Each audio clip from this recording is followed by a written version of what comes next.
Alrighty, what's up? Welcome back to Bumblebee. Quick question, what's the worst job you've ever had? Have you ever been fired before? I got fired from a retirement home when I was 17 years old because I was too slow at my job at a retirement home. I swear to God. Comment down below your favorite job, your least favorite job. I don't know, let's talk, it's always funny. For now, I'll do a little bit of talking. Here are the top 10 unsettling real jobs from the Victorian era. Time to get dirty. Number 10, knocker-upper. All right, sounds a little different than its actual purpose. Hear me out. Alarm clocks, they're not great, right? They suck, no doubt about it. Now take the alarm clock and assign that job to a real life person. What does that look like? What does that sound like, rather? At 6 a.m. That person is called a knocker-upper. A person employed solely to wake up workers at mills and factories on those early morning shifts. Now, going from house to house using a long pole to knock on bedroom windows, that sounds like the best job ever, right? I can't close the list with this one. This is number 10, for sure. It's kind of fun. If you had this job, well, you're probably not alive anymore. I don't know, unless you live in a weird town. The people at the time were a lot friendlier back then than they are now, so, I'm sure the knocker-upper came around today. Be a little different. They'd probably be on World Star the next day. Knocker-uppers back in the day, thank you so much for waking me up. I would have lost $14, thank you. It was a big deal, it was definitely a big deal. Number 9. The linkerman. Before the introduction of gas lights on the streets of London, if you were traveling alone at night, well, you'd probably get lost. Because, yeah, even London now I'd get lost, you know what I mean? So that's where a linkerman would ideally come into play. They'd come in to save your night. What they would do is they would carry with them a torch to help guide your way home. They'd be like, hey, follow me, I know these streets, and then you do it, I guess. It's a little scary. At the end of this impromptu tour, they'd of course expect a little tip from you.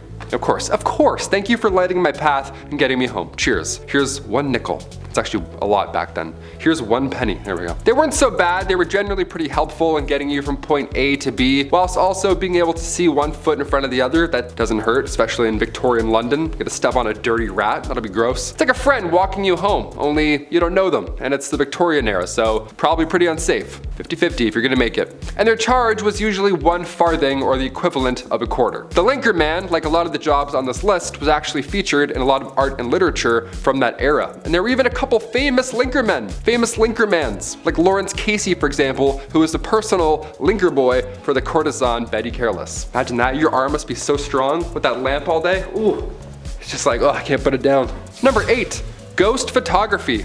1800s ghost photography. Apparently it was a theme or a vibe, I don't know, but there are people that would take the photos of these ghosts. So at one point you would be hired as a professional ghost photographer. On paper, here's your tax returns, that's what I did. The camera, of course, was a hot new invention back then, so tales of ghost and spirit were easily believed, especially when you have a photo of a see-through woman. That probably helps sell your tale for sure. Like, here she is. It's like, that's mom. That's definitely not, you just did that in the back room. I don't believe you. A big name in the ghost game was that of William Thomas Stead. He was born in 1849, so now he's for sure a ghost. Stead was the son of a Congregationalist minister, and at the age of 22, he was appointed as editor of the Northern Echo, which was a regional newspaper in Darlington. Yeah, this British medium, Richard Borsonal, featured a photo of W.T. Stead and a spirit.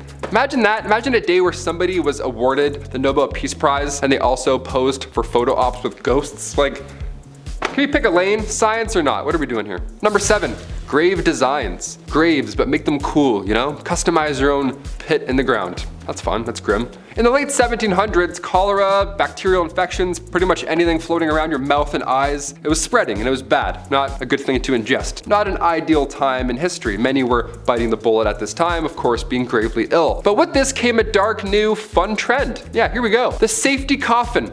Yeah, let's make your own coffin, DIY. These coffins, God forbid, you were buried alive, while these safety coffins would allow the dead to rise again. Yeah, some Tony Stark guy in the back's like, if you push this, the body will pop back out and come to life. It's like, really? A lot of these coffins were built with extra comfort on the inside and of course a wire, the safety backup wire. This wire ran through the coffin, through the ground, and attached to a bell on the outside on the ground. So if somebody was walking by and they heard a bell ringing beside a gravestone, first of all, it's haunting, well, they know something's up and they can get them out. But folks would get creative with their safety coffins. They would ask the inventor to make them crazy things, like a man named Robert Robinson from Manchester. He had some odd requests. He passed away in 1791, but he instructed his family and watchmen to open this special door on his coffin after he passed. This special door would reveal a layer of glass.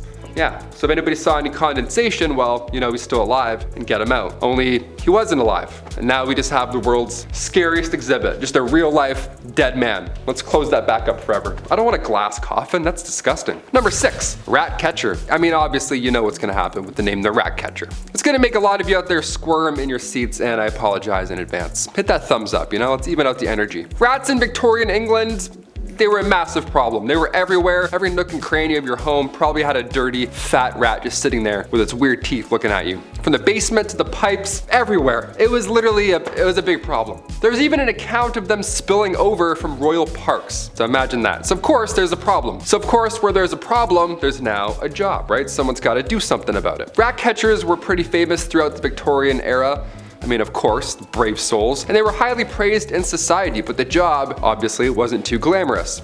You'd be going into dark, dirty places where rats would make their homes, and we'd catch them, and you'd often have to kill thousands of rats every single year. And then deal with that. I don't even know how you deal with those bodies. Let's say bones, ew. More often than not, rat catchers would use other animals like dogs and ferrets to help them hunt down the rats. So you have your own little animal posse hunting down other animals. You would feel pretty good. You'd feel like the king of animals almost. Probably not, eh? It's probably a disgusting job. You probably hate it every day. Number 5, matchstick makers. The idea of a lighter wasn't really a big thing back in the Victorian era, obviously. I mean, they definitely existed. The first lighter was invented in 1823, but it wasn't like the ones we have now. Not like those Bics that still don't work. It wasn't a portable thing. The first match was invented in 1805, but it kind of sucked. And the first friction-activated match came around much later in 1826. This one here changed the game for good. They were made with white phosphorus, which is of course extremely toxic. But they didn't have machines to make these matches. No, it was of course done by people, young women. It was only women that had to do this, and in the worst of conditions, of course. And before you ask, no, they didn't understand protective gear. Well, they did a bit, but even so, women didn't get that kind of luxury, right? They didn't get that treatment. These girls would have to eat their lunch at their workstations, meaning they would probably end up ingesting said white phosphorus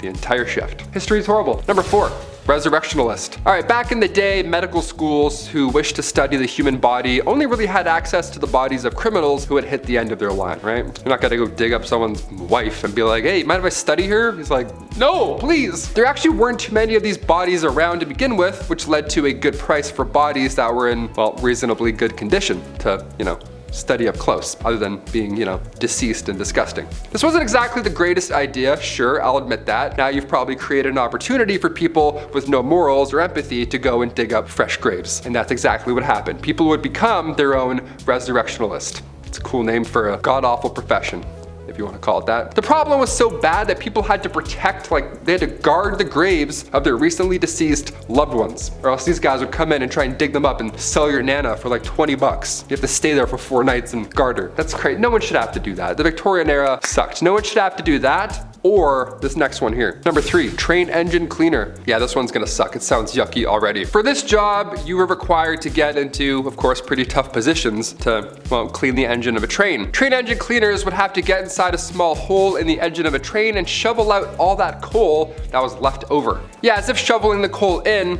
wasn't bad enough, now some guy's gotta crawl under and shovel it all out. Nope. They go underneath the train with a dusty ash pan and they work away all day long and nights. These guys would spend their days shoveling 5 to 6 tons of coal into the furnace of the steam trains and then spend their nights climbing into the same furnace to clean it out. Every time I watch the Polar Express, it's always so magical, you know, it's always a great time. But even on the Polar Express, there's a guy shoveling coal all night long on Christmas Eve. You know what I mean? That's how bad this job is. Magic can't even save it. Couldn't even picture a worse job to have with this goofy back. Imagine that. Imagine me doing this all day. No way. I'm gonna make it 1 week. Number 2, funeral mute. Yes, death. Happened quite a lot back then. I thought being a pallbearer had a lot of pressure, you know? Don't drop them, all that kind of stuff. Victorian London saw many, many funeral mutes. Now, Oliver Twist, one of the lousy jobs in that tale, was that of a funeral mute.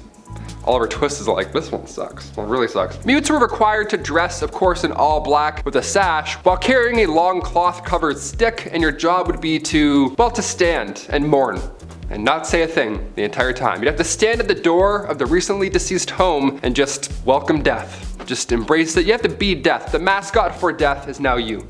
Horrible. In Victorian London too, you're gonna breathe in a fresh rotting body. Nice, that's good. I have about 4 days left, thank you. And after that point, you would lead the coffin all the way to the graveyard. Nice and slow, like you were leading a marching band. Only it's not music, it's death behind you. And finally, number 1, a chimney sweep. I remember doing this when I was a kid. Okay, I got some questions now. I'm gonna make some phone calls after this list. I had to do this when I was a kid, but back then it was a lot worse. It wasn't a chore, it was an actual job. This was a terrible job to have in Victorian London, obviously. Chimney sweeps were famously young men, guys. I can't say anything else here, but they were young lads. That's it. History is pretty horrible, right? You could fill it in. 1840 was a good year, all things considered, because a law was passed that made it officially illegal for anyone under the age of 21 to climb in and clean a chimney. Nice. I was 18 cleaning my chimney at home. I had no idea. I could have busted out this law and been like, actually, 3 more years, Dad. See ya. Just moonwalk out of there. I'm not cleaning anything. Just the kitchen for now. I'm not using that tiny little brush. Why do all chimney sweeps have a tiny brush? Give them a bigger brush, you know? Those are the top 10 unsettling real jobs from the Victorian era. I've been your host, Taylor McWaters. Yeah, tell me about your worst job experience down below, and then I'll read them and go, it's pretty good. And I'll give it a thumbs up, and we'll talk a bit. See you in the next one. Bye.